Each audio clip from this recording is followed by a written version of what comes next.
I am Emile Fenadus. For the last 10 to 15 years, I've been involved first in financial regulation, and for the last 10 years really focusing on anti-money laundering, countering the financing of terrorism, and for the last 8 years on asset recovery. A couple of years back, we did a study for the Stolen Asset Recovery Initiative to find out to what extent corrupt officials, high-level corrupt officials, use legal structures to funnel away the proceeds of corruption. So if a minister runs off with half of the procurement budget, or if a head of state plunders the coffers of the central bank, what sort of instruments do they use to get away with it?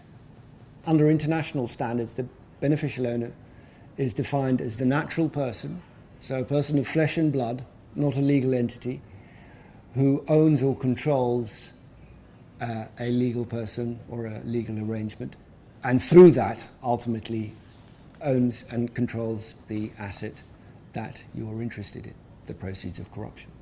Corrupt officials use legal structures, companies, trusts, foundations, to siphon off the proceeds of corruption, but ultimately maintain control over those proceeds.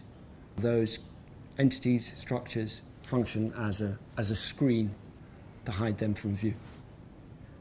Now, of course, the reason you want to create the disconnect is so that investigative agencies and others will have a hard time connecting that asset to you. A kingpin, that's who we mean by the puppet master, the guy who pulls the strings behind the scenes, but who you cannot see, who the outside world cannot see, but he makes certain entities, in this case, dance to his tune by pulling the strings. So you can't legally define it as saying he's the majority shareholder, he's the director of a company, those are sort of shortcuts that don't work. Because then you want to say, well, is it anything to do with a certain position? Or is it anything to do with a certain percentage ownership? Is there any way that I can assume just by virtue of the position that he must be the beneficial owner? And the answer to that is no.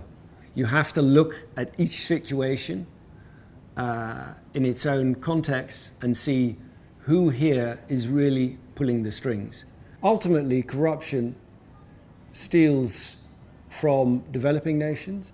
It creates a culture of indifference in the banks that handle the proceeds of corruption, in the lawyers that set up the structures. It creates a feeling of, why should I care about what happens in those countries over there? What is it to me? Ultimately, we're all complicit in it. Ultimately, if we don't give a damn, nobody will give a damn. So we have to do something here and try and make sure that we can open up this black box, millions, billions each year, that are siphoned off, that should be going towards infrastructure, towards health, towards education, towards a whole number of goals that further development.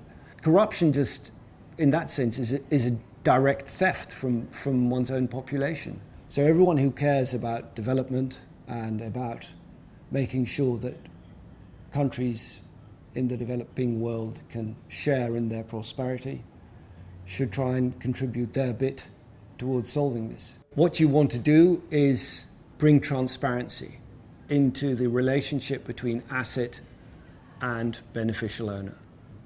So how do you find a way of making sure that information on that trail is available?